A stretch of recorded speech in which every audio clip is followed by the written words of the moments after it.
오늘 우리에게 주신 하나님 말씀은 구약 성경 사무엘상 31장입니다. 사무엘상 31장 1절부터 6절 말씀 우리 한 절씩 교독하겠습니다. 사무엘상 31장 1절부터 6절. 블레셋 사람들이 이스라엘을 치매 이스라엘 사람들이 블레셋 사람들 앞에서 도망하여 길보아 산에서 엎드려져 죽으니라. 블레셋 사람들이 사울과 그의 아들들을 추격하여 사울의 아들 요나단과 아비나답과 말기수아를 죽이니라. 사울이 패전함에 활 쏘는 자가 따라잡으니 사울이 그 활 쏘는 자에게 중상을 입은지라. 그가 무기를 든 자에게 이르되 내 칼을 빼어 그것으로 나를 찌르라. 할례 받지 않은 자들이 와서 나를 찌르고 모욕할까 두려워하노라 하니 무기를 잡다가 심히 두려워하여 감히 행하지 아니하는지라. 예, 사울이 자기가 칼을 뽑아서 그 위에 엎드러지매 무기를 든 자가 사울이 죽음을 보고 자기도 자기 칼 위에 엎드러져 그와 함께 죽으니라. 사울과 그의 세 아들과 무기를 든 자와 그의 모든 사람이 다 그날에 함께 죽었더라. 아멘. 네, 이번 8월의 주제는 생명입니다. 성경적 세계관이 다초점 렌즈 안경과 같다고 그랬죠.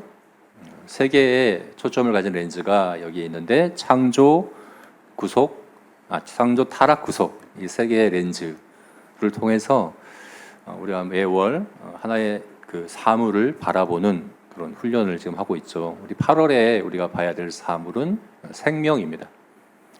사실은 지난주에 창조라는 렌즈를 통해서 생명을 보는 본문을 말씀을 나누는 순서였는데 지난주에는 우리 외부 설교자가 오셔서 설교해 주셔서 그 부분을 우리가 건너뛰게 되었습니다. 근데 그 내용은 사실은 이 세계관 이 설교 자체가 내용이 많이 반복되고 또 다뤘던 내용들이기도 한데 그래서 또 앞으로도 계속해서 다룰 것이기 때문에 생명에 관한 우리 창조의 렌즈로 보는 생명에 관한 이 문제는 일단 건너뛰어도 될 것 같아요. 그래서 오늘과 다음 주일 2주간 동안은 타락이라고 하는 렌즈를 통해서 생명의 문제를 봅니다. 타락이라는 렌즈를 통해서 생명의 문제를 볼 때 죽음이 우리가 이해가 되죠. 왜냐하면 죽음, 사망은 원래 하나님 만든 창조 세계에 있었던 것이 아니죠. 한 사람이 범죄함에 죄가 세상에 들어오고 죄로 인하여 사망이 들어왔느니라. 타락으로 인해서 죽음이 생겨났습니다. 그래서 성경적 세계관에 있어서 생명, 죽음은 굉장히 중요한 주제입니다. 그래서 이번 주와 다음 주, 2주간에 걸쳐서 죽음에 관해서 우리가 함께 성경적 세계관으로 생각해 보려고 합니다. 근데 왜 2주간이나 하느냐? 다음 주는 이제 일반적으로 우리 죽음에 대한 내용들을 우리가 볼 거예요. 근데 오늘은 특별히 죽음 중에서도 특별한 한 경우인데 바로 자살이라고 하는 문제를 다루는 것이죠. 자살의 문제를 오늘 다룹니다. 그리고 마지막 이제 네 번째 주에서는 죽음 이후 영생의 문제를 다루게 될 겁니다. 여러분 자살이란 이 문제를 성경적 세계관으로 한번 생각해 본 적이 있으신가요? 많은 분들이 자살은 나와는 별로 상관이 없는 일이야, 나와는 상관이 없는 문제야 라고 생각하기가 쉬운데 우리는 자살률 세계 1위 국가에 살고 있습니다. OECD 국가 중에서 자살률이 1위입니다. 우리나라의 10대부터 30대 사망 원인 1위가 자살입니다. 40, 50대도 2위가 자살이라고 합니다. 우리가 성도라고 하더라도 우리나라에 살고 있고 성도라고 하더라도 우리나라 국민이 다 공통적으로 겪고 있는 그 압박감과 여러 가지 극단적 선택의 그런 유혹들과 그런 문제들을 다 우리가 겪습니다. 네. 그래서 정말 중요한 문제예요. 우리가 성경적 세계관의 이 문제를 이해하는 건 너무나도 중요한 문제입니다. 우리나라의 통계는 자세히 나와 있는 건 없는데 미국에는 전체 자살자의 3분의 1이 그리스도인이라고 합니다. 굉장히 많죠. 여기서 그리스도인이라는 건 정기적으로 예배 출석하고 교회 활동을 하는 사람들입니다. 그러면 전체 인구 중에서 그리스도인은 몇 프로나 될까요? 미국에서? 그것도 3분의 1입니다. 이게 말해주는 바가 뭡니까? 결국 신앙생활을 하는 것이 자살의 문제에서 아무 영향을 끼치지 못한다는 거죠. 전체 인구의 3분의 1이 그리스도인인데 자살자의 3분의 1도 그리스도인이라는 거예요. 우리나라는 어떨까요? 우리나라는 좀 다를까요?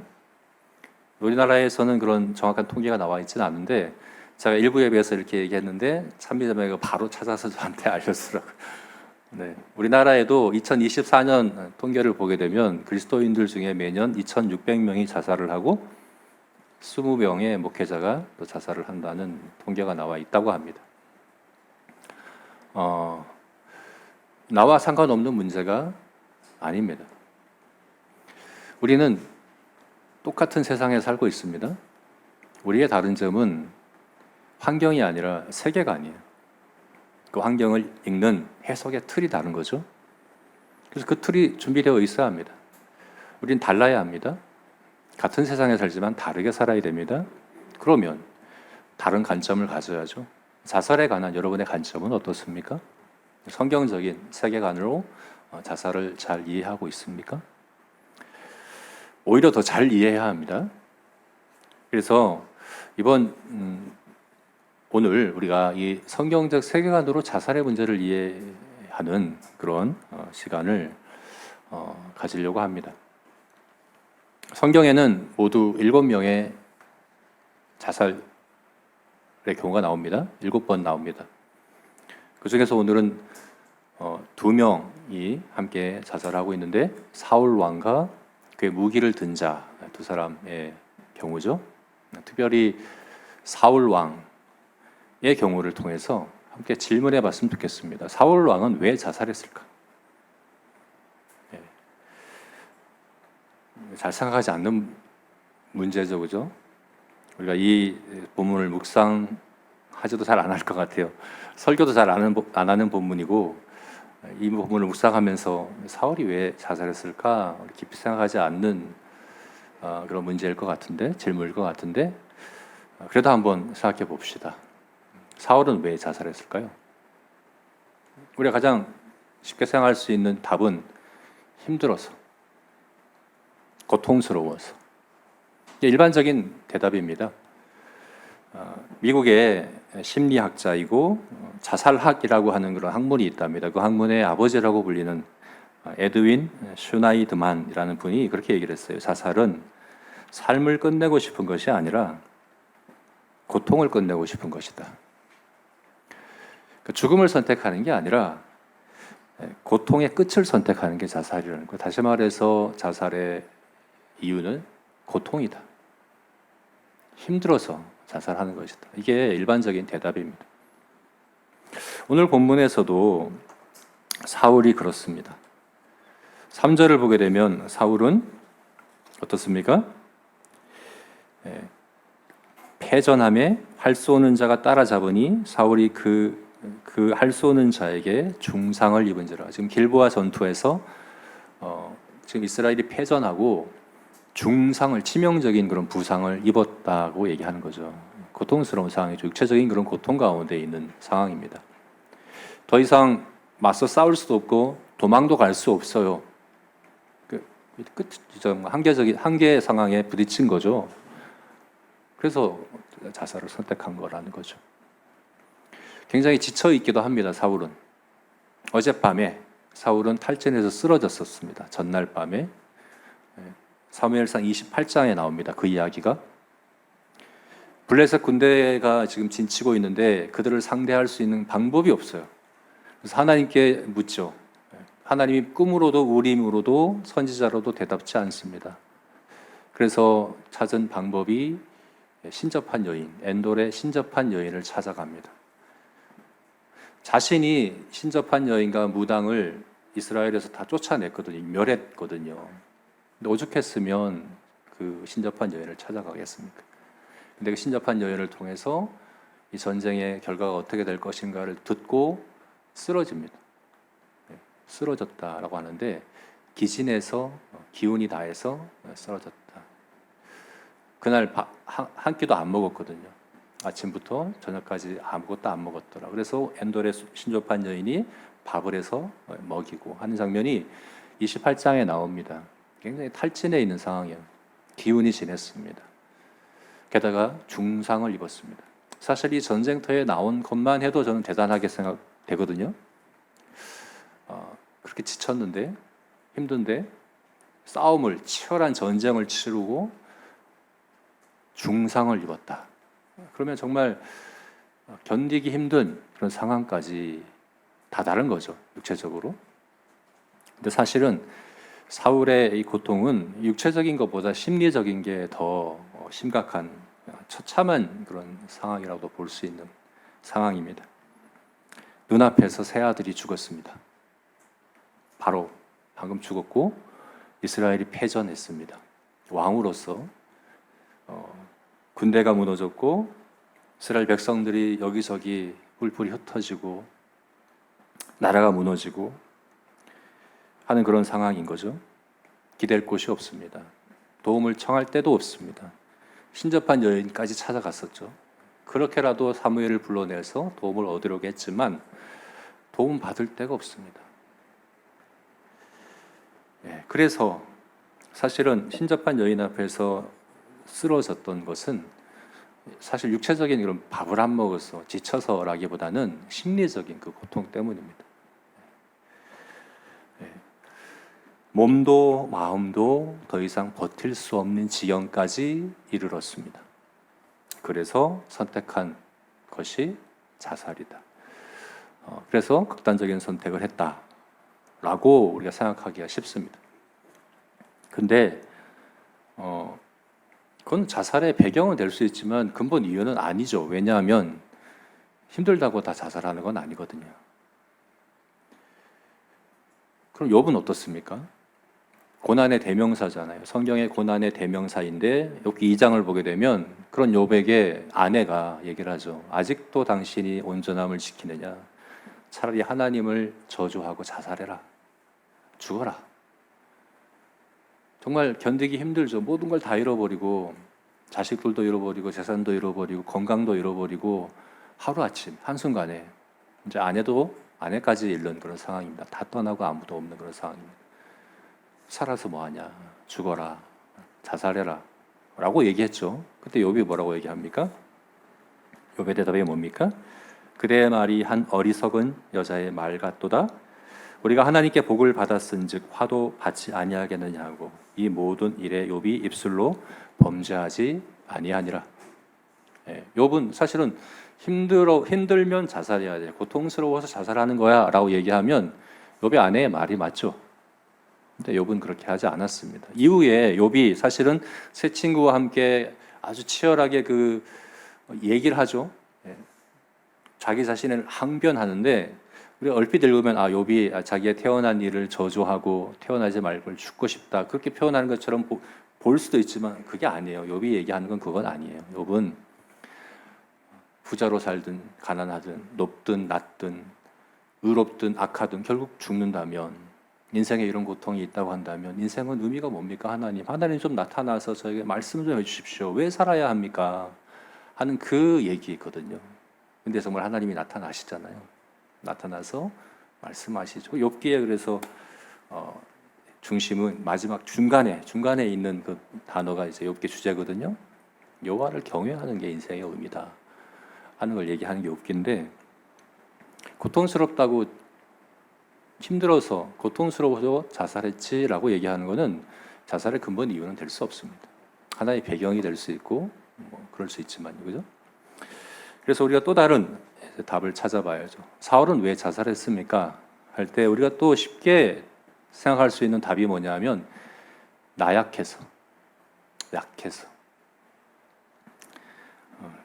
강한 사람은 어떤 그런 상황에서도 버텨야지, 견뎌야지.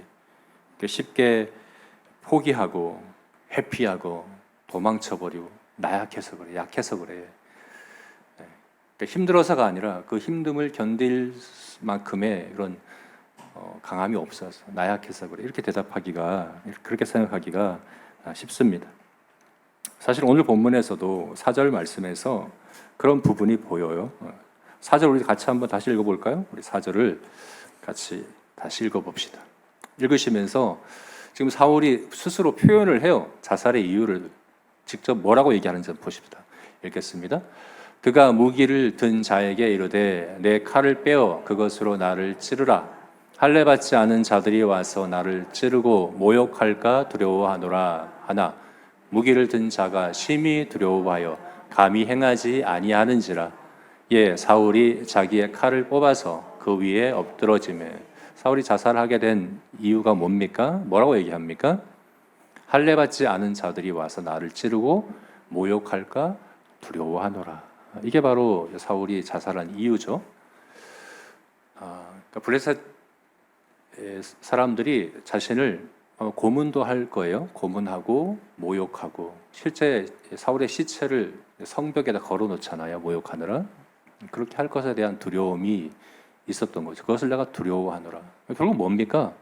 앞으로 일어날 문제, 어려움을 도망친 거죠. 회피한 거죠. 앞으로 일어날 그 문제가 있기 때문에 거기서부터 도망친 거죠. 맞서서 그 문제를 마주하고 견디고 하는 게 아니라 나 앞으로 일어날 그 일 난 감당 못해. 도망쳐버린, 회피해버리는 그런 모습이 사실은 사울의 모습이지 않습니까? 그래서 우리가 생각할 때 자살의 이유는 나약해서 그래 라고 쉽게 생각할 수 있습니다. 그러면 정말 그럴까요? 사울은 나약한 사람입니까?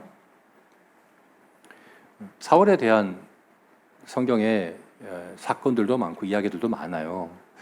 사울과 요나단이 죽고 나서 다윗이 사울에 관하여 노래를 짓습니다. 활의 노래라고 짓습니다. 거기에 보면 사울에 대해서 어떻게 표현하는가?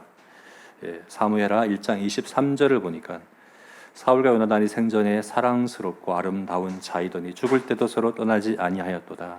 그들은 독수리보다 빠르고 사자보다 강하였도다. 그러니까 다윗이 누구보다 사울 왕을 잘 알죠. 다윗은 사울을 강한 자다라고 표현합니다. 독수리처럼 빠르고 사자처럼 강한 사람이었다. 용맹한 사람이었다라고 표현을 합니다. 실제로 사울은 그 40년 동안의 그 왕의 그 역할을 감당하면서 계속해서 전쟁터에서 전쟁하고 싸웠던 사람이에요. 그래서 가는 곳마다 장수, 용사들이 있으면 자기에게로 끌어들이고 했던 그 일을 했다고 성경이 이야기를 하죠. 그는 왕실에 가만히 앉아서 이렇게 했던 사람이 아니에요. 야전 사령과 같은 그런 이제 왕이었어요. 전쟁터로 직접 나가서 싸우고 집요하게 다윗을 쫓아다녔던 것만 해도 볼 수 있죠. 의지력이 굉장히 강한 사람이었고 결단력도 있었어요. 신체적으로 굉장히 다른 사람보다 월등했죠, 그죠? 키도 컸고 신체적으로 볼 때 다른 모든 이스라엘 백성보다 더 탁월했기 때문에 그런 신체적인 외모적인 풍모가 이스라엘이 따를 만한 그런 조건을 가진 사람이었어요. 근데 그렇다고 다 따르진 않았거든요. 근데 이스라엘 백성이 이 사울을 왕으로 인정하고 따르게 된 결정적인 계기가 있었죠. 뭐였습니까? 길랏 야베스를 암몬 족속이 쳐들어왔을 때 사울이 어떻게 했습니까? 소를 잡아서 각을 뜨고 그것을 이스라엘 전 지역에 보내면서 누구든지 지금 나와 사무엘을 따르지 않으면 그들에서도 이렇게 하겠다라고 외치자 33만 명이 모였어요. 그래서 길랏 야베스를 구원한 일이 이 사울이 처음 왕이 돼서 했던 첫 번째 일이었습니다. 결단력이 있습니다. 용맹합니다. 강인한 사람입니다. 나약한 사람이다라고 우리가 평가하기에는 굉장히 강한 사람입니다. 앞에서 우리가 성경에 나오는 7사람의 자살한 사람 7명이라고 했는데 어떤 사람인지 기억나십니까? 성경에 나오는 자살한 사람 대부분 아마 가룟 유다를 생각하실 것이고 또 어떤 사람이 있습니까? 삼손, 약한 사람입니까? 또 어떤 사람이 있습니까? 아비멜렉, 아히도벨, 시므리, 다들 자세히 보시면 그 약한 사람들이 아니에요. 뛰어난 지략가, 모사, 그리고 또 아이멜렉 같은 경우도 아주 그 용맹한 그런 장수, 결단력 있는 그런 사람들이었죠, 그죠? 가룟 유다도 마찬가지예요. 가룟 유다가 약한 사람이었나? 가룟 유다가 예수님을 판 것은 사실은 다른 제자들보다 더 적극적으로 문제를 해결하려고 하는 그런 것 때문이라고 저는 생각을 하거든요. 대부분 다 그렇게 해석을 하죠. 가룟 유다가 왜 예수님을 팔았습니까? 가룟 유다는 사실 열심당원, 이스라엘의 독립을 꿈꾸던 사람이었잖아요. 근데 예수님의 모습이 전혀 그런 모습이 아니니까 예수님을 팔았던 거죠. 예수님을 좀 움직이게 하려고 했던 거죠. 가룟 유다도 사실은 적극적이고 결단력 있고 한 그런 사람이지 나약한 사람이었다라고 평가하기는 어렵다고 봅니다. 그래서 자살은 나약한 사람이 하는 것이라고 생각하면 안 됩니다. 나약해서 하는 거야 라고 생각하는 것은 옳지 않습니다. 그래서 우리가 세 번째로 생각할 수 있는 문제가 뭐냐면 믿음이 없어서 그런 거야 라고 생각하죠. 사실 맞습니다. 믿음은 바라는 것들의 실상이고 보지 못하는 것들의 증거니 사실 믿음의 가장 중요한 열매는 소망입니다. 믿음이 있으면 소망을 갖습니다. 절망하지 않습니다. 반대로 절망은 불신앙의 열매입니다. 그래서 우리에게 불신앙이 자라고 우리의 불신앙이 끝까지 자라면 어떻게 될까? 자살이 아닐까? 그죠? 믿음이 없는 거죠. 그렇게 생각할 수 있어요. 오늘 본문에서도 4절 말씀 다시 보게 되면 사울의 그 모습이 무기 든 자, 사울의 무기 든 자의 그 모습과 비교되고 있어요. 사울이 얘기하죠. 무기 든 자에게, 사울의 무기 든 자에게 내 칼을 빼어서 나를 찔러라, 나를 죽여달라고 얘기합니다. 왜냐하면 할례 받지 않은 자들이 와서 나를 찌르고 모욕할까 내가 두렵다. 근데 무기 든 자는 어떻게 합니까? 심히 두려워합니다. 더 두려워합니다. 뭘 두려워합니까? 이 무기 든 자가 지금 두려워한 게 뭡니까? 블레셋 군대가 자기를 모욕할까봐, 고문할까봐, 그게 두려운 게 아니잖아요. 뭘 두려워한 거예요? 사울을 죽이기를 두려워했습니다. 사울 죽이는 걸 심히 두려워했어요. 왜 두려워했을까요? 지금 이 상황에서 사울을 죽이는 게 왜 두려울까요? 본인이 죽여달라고 명령했는데 그게 왜 두려울까요? 여기 나와 있지는 않아서 그래 짐작도 이렇게 단정지어서 얘기 할 수 없어요. 이름도 안 나와요. 근데 우리가 짐작해 본다면 가장 합당한 추론은 저는 생각할 때 다윗도 무기 든 자였거든요. 사울의 무기 든 자였었어요. 근데 다윗도 사울을 못 죽였어요. 2번이나 죽일 기회가 있었잖아요. 주변 사람들은 하나님께서 지금 당신에게 붙이셨다고, 죽이라고, 여호와께서 붙이신 거다, 하나님이 주신 기회다, 저로의 기회 아니냐. 사울이 계속해서 다윗을 죽이려고 쫓아오는데 하나님께서 드디어 기회를 주셨다, 죽여라 할 때 다윗이 뭐라고 얘기합니까? 여호와께서 기름 부으신 왕을 내가 어떻게 죽이느냐. 두려워했어요. 하나님을 두려워하는 마음으로 못 죽였거든요. 오늘 본문에 나오는 무기 든 자도 그것 아니겠습니까? 하나님을 두려워하는 겁니다. 사실은 믿음으로, 지금 끝까지 믿음으로 이 무기 든 자는 자신의 믿음을 보여주고 있어요. 근데 그에 비해서 사울은 전혀 그렇지 않죠. 하나님을 두려워하는 모습이 없습니다. 기껏해야 이제 블레셋으로부터 받을 그런 고문, 모욕을 두려워하노라라고 표현하고 있죠. 그래서 사울은 믿음이 없구나, 믿음이 없어서 결국 자살한 것이구나 라고 우리가 생각할 수 있어요. 근데 틀린 말은 아니에요. 근데 그렇게 쉽게 그렇게 단정 지을 일인가? 왜냐하면 여러분, 성경에서 죽고 싶어 한 사람들이 많아요. 우리가 생각할 때 분명 믿음이 있는 사람들 중에서도 많아요. 대표적으로 엘리야를 생각해 보십시오. 엘리야가 갈멜산에서 바알과 아세라 선지자들을 다 죽이고 이기고 승리하고 그러고 내려왔는데 이세벨이 내일 내가 너를 죽이겠다 하는 한마디에 두려워서 도망가죠. 로뎀나무 밑에서 뭐라고 얘기합니까? 이제 족합니다. 주님, 하나님 죽여주십시오. 내 생명을 걷어가 주십시오. 라고 얘기를 하죠. 그죠? 엘리야가 믿음이 없는 사람입니까? 아니죠. 그죠? 다윗, 아니 모세는 어떻습니까? 모세가 민수기 11장 말씀에 이렇게 얘기합니다. 주께서 내게 이같이 행하실진대 구하옵나니 내게 은혜를 베푸사 즉시 나를 죽여 내가 고난당함을 보지 않게 하옵소서. 그 심정은 40년간 사실은 얼마나 괴로웠겠습니까? 이스라엘 백성들을 이끌어가는 그 일이 내가 지기 너무 무거운 짐입니다. 하나님 차라리 죽여주십시오. 그게 나에게 은혜를 베푸는 겁니다. 나를 죽여주십시오. 라는 기도를 했어요. 믿음이 없는 겁니까? 예레미야도 마찬가지입니다. 예레미야도 자신의 난 나를 저주했습니다. 과연 이들이 믿음이 없는 사람들인가? 아니죠. 위대한 믿음의 사람들입니다. 우리는 그런 얘기들을 듣습니다. 자살한 사람은 천국 못 가. 정말 그럴까요? 자살한 사람은 천국 못 갑니까? 성경적인 근거는 없습니다. 그건 중세 가톨릭에서는 자살은 용서받지 못할 죄라고 이야기하고 그래서 천국 가지 못한다고 얘기합니다. 그런데 성경에서는 전혀 근거도 없는 주장이에요. 그렇게 얘기합니다. 자살하면 회개할 기회가 없어서 천국 못 가는 거예요. 그럼 여러분 회개해서 천국 갑니까? 우리가 구원받는 건 회개를 통해서입니까? 믿음을 통해서죠. 우리가 회개하지 않은 죄가 있으면 천국 못 간다라고 하면 이 중에서 갈 수 있는 사람이 누구일까요? 정말 여러분 다 회개합니까?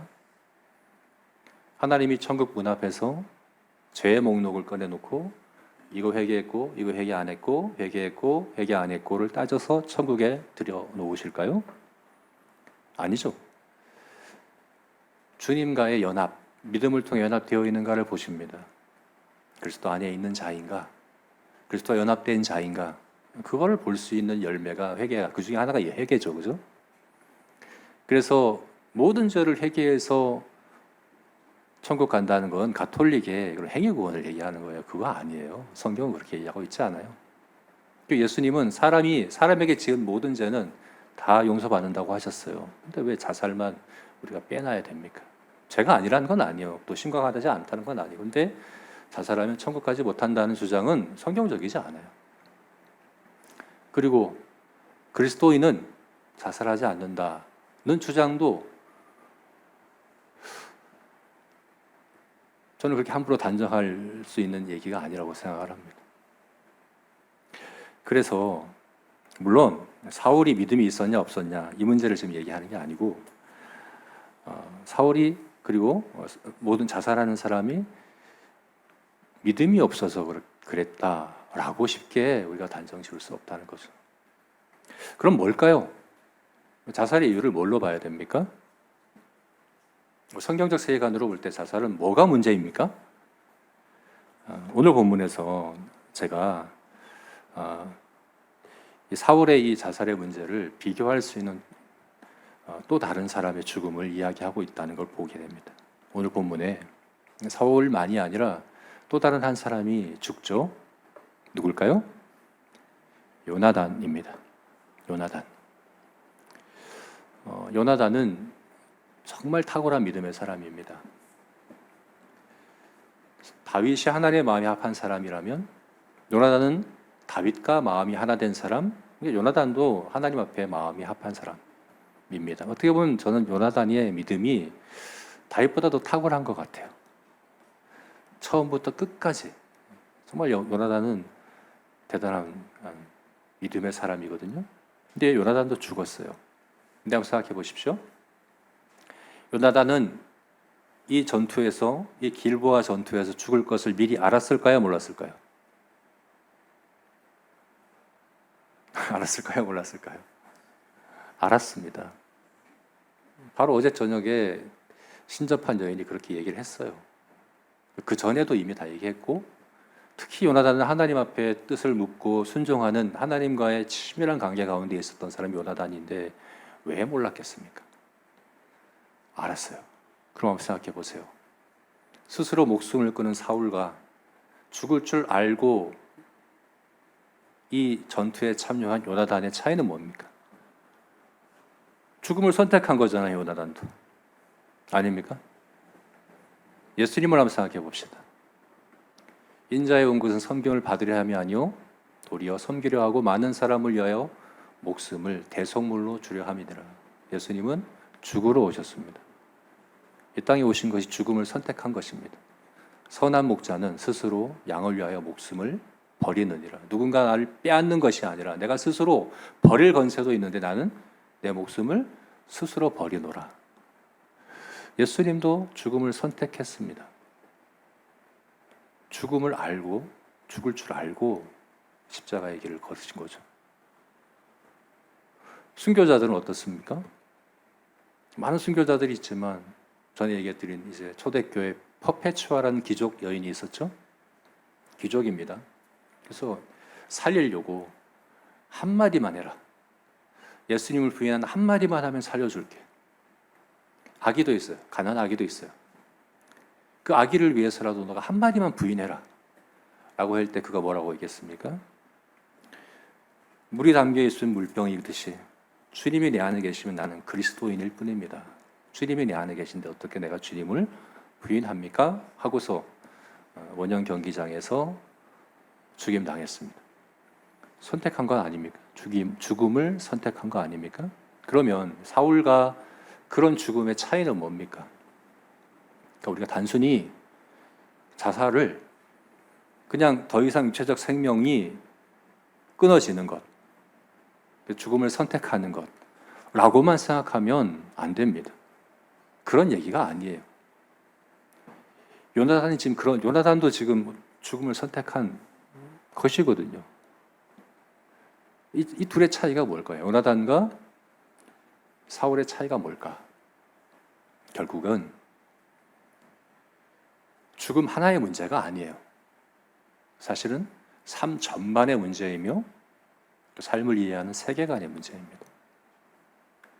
요나단의 세계관과 사울의 세계관이 달랐던 거죠. 그 요나단의 세계관을 우리가 확인할 수 있는 세 가지 키워드를 우리가 이야기해본다면 바로 목적, 관계, 공동체입니다.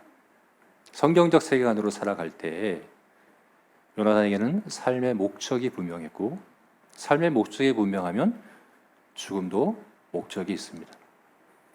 관계가 있었습니다. 하나님과의 친밀한 관계가 있었습니다. 그래서 사나 죽으나 그는 하나님 안에 있는 자입니다. 공동체가 있었습니다. 목적과 관계를 누릴 수 있는 은혜에서 나는 바로 공동체이기 때문에 그런 것이죠. 그래서 이렇게 우리가 적용을 해봅시다. 단순히 그냥 육체적 생명이 다하는 그 죽음의 문제가 아니고 성경적 세계관으로 살아가는, 성경적 세계관으로 이 자살의 문제를 이해하는 그런 성도이기 위해서 우리가 나 자신에게 점검해야 될 세 가지, 목적을 점검하자, 관계를 점검하자, 공동체를 점검하자 하는 것입니다. 자세히 각각을 생각해 봅시다. 첫 번째로 삶의 목적을 점검하자. 로마서 14장 8절 말씀에 바울이 이렇게 얘기하죠. 우리는 살아도 주를 위하여 죽고 죽어도 주를 위하여 죽나니 그러므로 사나 죽으나 우리가 주의 것이로다. 살아도 주를 위하여 죽고 죽어도 주를 위하여 죽는다. 죽음에도 목적이 있습니다. 그죠? 사울은 어떻습니까? 사울을 비롯한 자살하는 사람의 경우는 어떻습니까? 죽음 자체가 목적이죠. 죽음 자체가 목적이라는 건 목적이 없다는 겁니다. 죽음의 목적이 없다는 건 삶에도 목적이 없다는 겁니다. 그렇지 않습니까? 우리가 앞에서 자연주의 세계관, 상대주의 세계관, 개인주의 세계관, 소비주의 세계관, 거짓 세계관들에서 많이 이야기했는데 그 모든 세계관들의 가장 큰 문제점이 뭐라고 그랬습니까? 목적이 없다는 거죠. 우연히 존재하는데 어떻게 목적이 있겠느냐는 것이죠. 목적이 없으면 그 목적이 없는 세계관의 가장 정직한 결론은 뭡니까? 허무주의와 염세주의입니다. 아무 의미가 없는 거예요. 헛되고 헛될 뿐입니다. 그래서 사실은 어떻게 보면 이렇게 표현해도 될지 모르겠지만 자살하는 사람이 사실 정직한 사람이에요. 하나님이 없이 살아가는 인생인데 허무주의에 빠지지 않는다면 사실 그것은 잘못된 거죠. 목적 없는, 의미 없는, 왜 살아야 할까? 이유를 찾지 못하는데, 그렇지 않습니까? 그래서 성경은 에스겔서에 하나님께서 말씀하십니다. 이스라엘 백성들을 향해서 너희가 왜 죽으려고 하느냐? 여호와의 말씀이니라. 죽을 자가 죽는 것도 내가 기뻐하지 아니하노니 너희는 스스로 돌이켜서 살아라. 너희가 왜 죽으려고 하느냐? 이스라엘 백성들이 하나님 없이 살아가는 것 자체를 죽으려고 하는 거다. 영적 자살행위다 라고 얘기를 하거든요. 하나님 보시기에 그런 거예요. 자살률 1위가 우리나라라고 하는데 많은 사람이 자살하고 있는데 그러면 하나님 없이 살아가면서 자살하지 않는 사람들은 우리가 어떻게 봐야 됩니까? 삶의 이유가 목적이 없이 살아가는데 하나님 보시기에는 똑같은 영적 자살행위 아니겠습니까? 목적 없는 삶은 사실 죽음 자체가 목적이고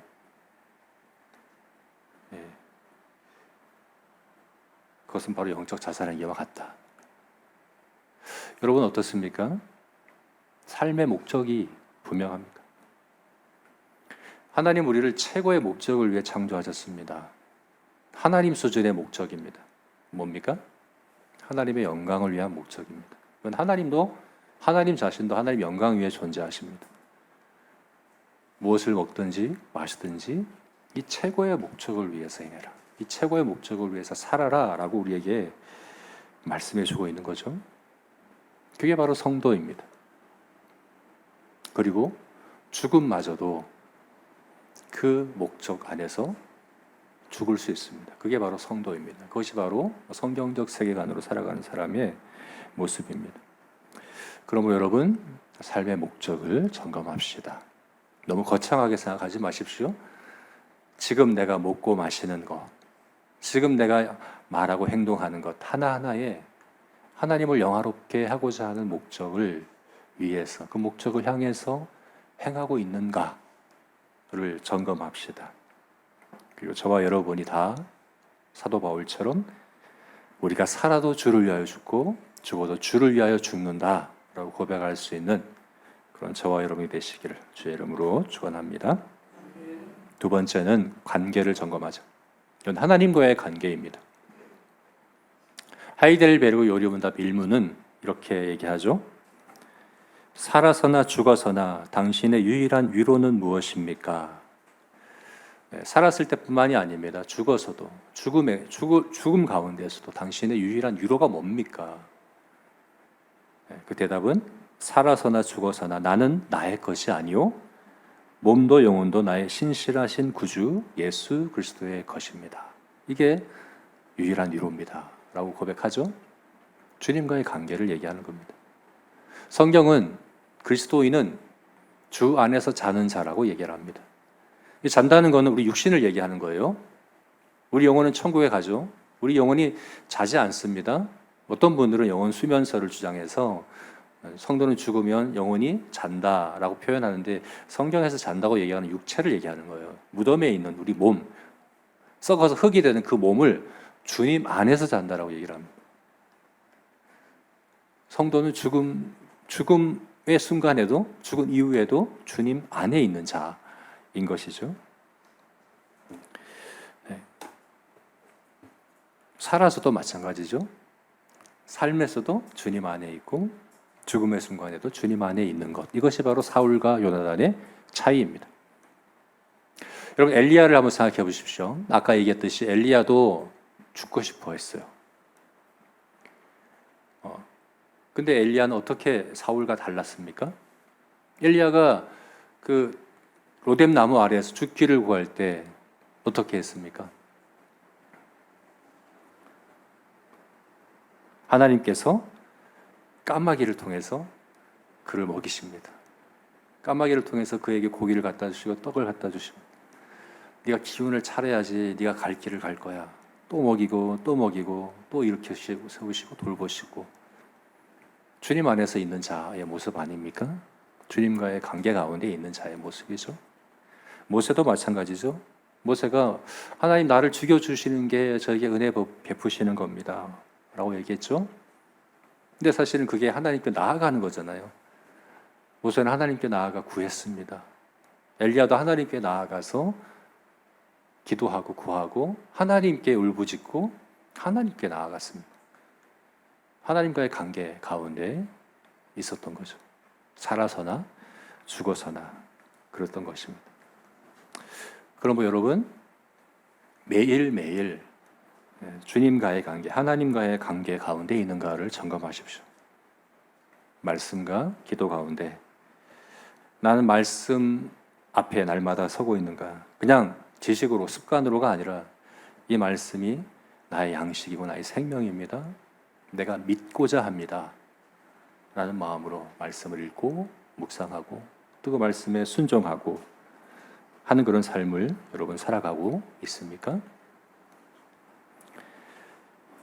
그렇지 않다고 한다면 살아서도 그런 위로를, 성도의 유일한 위로를 누리고 있지 않다고 하면 죽음 가운데서 그런 위로를 우리가 누릴 거라고 어떻게 기대할 수 있겠습니까? 그러므로 살아서나 죽어서나 내가 나의 것이 아니고 주님 안에 있다고 하는 것이 나의 유일한 위로입니다 라는 고백을 날마다 하고 또 날마다 누리는 그런 저와 여러분이 되시기를 주의 이름으로 축원합니다. 마지막 세 번째는 공동체를 점검하자입니다. 사울은 외로운 사람이었습니다. 아무도 없었습니다. 그죠? 근데 사실 처음부터 그랬던 건 아니에요. 사울의 편이 많았어요. 사무엘도 사울의 편에 서서 사울을 도와주는 사람이었고, 다윗도 누구보다 사울의 편이 되어준 사람이었고, 요나단도 아들이면서 사울을 뒷받침하는 사울의 든든한 그런 사람이었죠. 든든한 도움이 될 수 있는 사람이었죠. 그리고 오늘 보면 다음에 보게 되면 사울이 죽고 성벽에 사울의 시체를 블레셋 사람들이 걸어 놓았을 때 길앗 야베스 사람들이 목숨을 무릅쓰고 사울의 시체를 가져와서 장사 지내주거든요. 아까 말씀드렸듯이 사울이 처음 왕이 돼서 했던 첫 번째 일이 길앗 야베스 사람들을 구출해내는 일이었거든요. 그걸 잊지 않고 사울의 시체를 걷어오는 일을 길앗 야베스 사람들이 합니다. 그 주변에 사람이 없었던 건 아니에요. 사울의 편이 될 수 있는 사람이 없었던 건 아니에요. 근데 그는 스스로 그런 고립되는, 홀로 되는 그런 삶을 선택한 사람이라고 볼 수 있어요. 근데 여러분, 한번 사울과 비교되는 아까 얘기했던 엘리야를 생각해 보십시오. 엘리야가 내가 주께 열심히 특심하여 나만 남았습니다. 나만 홀로 남았습니다. 아무도 없습니다. 그렇거든요. 죽고 싶다 하는 생각이 들 때 이게 터널 시야라고 그래요. 시야가 좁아져요. 그래서 전체를 보지 못해요. 이것만 보고 이게 맞다라고만 생각해요. 나만 남았습니다. 나만 없어지면 됩니다. 내가 문제입니다. 내가 없어지면 다 좋아할 거예요. 이런 생각을 갖게 되는 거죠. 그때 하나님께서 했던 일이 뭡니까? 아니야. 내가 7,000명을 남겨놨어. 그죠? 바알에게 무릎 꿇지 않은 7,000명의 동력자가 있어. 라고 말씀하시죠. 그리고 또 뭐라고 하십니까? 3명에게 네가 기름을 부으라고 명령하십니다. 하사엘, 그리고 예후, 엘리사에게 기름을 부어서 하사엘과 예후는 뭐 동역자라고 보기는 어렵지만 하나님께서 그들을 통해서 일하시도록 그러니까 세운 일을 하고 엘리야는 동역자죠. 동역자를 붙여주십니다. 다윗은 어떻습니까? 여러분 다윗도 굉장히 힘들었어요. 힘들어서 자살한다? 그럼 다윗은 가장 먼저 자살해야 될 사람 아닙니까? 수많은 어려움과 위기와 그런 고통 가운데 시편을 보면 제가 찾아놨는데 그거 다 읽어드리려면 굉장히 깁니다. 다윗이 자신의 고통과 괴로움에 대해서 얼마나 많이 노래합니까? 시편 22편은 예수님이 십자가에서 인용하실 만큼 어찌하여 나를 버리시나이까? 내가 부르짖어도 응답지 않았습니다. 하나님 어찌하여 나를 버리십니까? 다윗의 심정인데요. 근데 다윗의 경우를 생각해 보십시오. 다윗은 아기스 왕 앞에서 미친 채하고 겨우 살아 돌아와서 아둘람 굴에서 하나님 앞에 기도할 때 하나님께서 어떻게 하셨습니까? 400명의 공동체를 붙여주셨습니다. 근데 그들이 어떤 사람들입니까? 환난 당한 자, 빚진 자, 마음이 원통한 자들입니다. 사실 다윗을 위로하고 다윗을 도와주고 할 사람이 아니라 다윗도 힘든데 다윗이 섬겨야 될 사람들이었었어요. 그런 가운데 다윗이 세워진 거죠. 아까 얘기했던 목적과 하나님과의 관계는 결국 공동체를 통해서 누리게 되는 것이거든요. 교회야말로 하나님의 가장 중요한 은혜의 수단이거든요. 교회 공동체 안에서 도움을 받는 것뿐만 아니라 도움을 주면서 우리는 이겨낼 수 있습니다. 그 위로를 경험할 수 있는 것입니다. 그러므로 여러분, 공동체를 점검합시다. 옆을 봐야 합니다. 예. 내가 섬겨야 될 지체가 있지는 않은지, 힘들어하는, 몸도 마음도 지친 그런 지체가 있지는 않은지, 환난당한 자, 빚진 자, 원통한 자가 우리 지체 가운데, 우리 공동체 가운데 있지는 않은지, 그들에게 다가가서 그들을 돌보고 그들과 함께하는 그것이 곧 내가 사는 길이고 우리가 사는 길입니다. 그래서 여러분이 공동체를 점검하는 그런 성도이기를 주님의 이름으로 축원합니다. 아멘. 네, 말씀을 맺겠습니다. 우리나라가 OECD 국가 자살률 1위라고 하는 것이 어떻게 보면 하나님께서 우리에게 주시는 중요한 메시지가 되지 않습니까? 자살률만 보면 안 돼요. 아까도 말씀드렸듯이 하나님 없이 살아가는 것 자체가 영적 자살행위거든요. 그걸 보라는 건 아니겠습니까? 우리에게 사명이 있습니다. 왜 그들이 자살합니까? 왜 그들이 영적 자살행위를 합니까? 목적이 없어서, 하나님과의 관계가 없어서, 공동체가 없어서. 근데 우리는 이게 다 있는 사람들 아닙니까? 이것을 보여야 합니다. 증거로 나타내야 합니다. 삶의 목적에 대해서, 우리 하나님과의, 우리 주님과의 그 관계에 대하여, 그로부터 오는 위로에 대하여 이것을 누리는 이 공동체의 소중함에 대해서 증거하고 나타내고, 그래서 우리 하나님을 영화롭게 하는 저와 여러분이 되시기를 주님의 이름으로 축원합니다.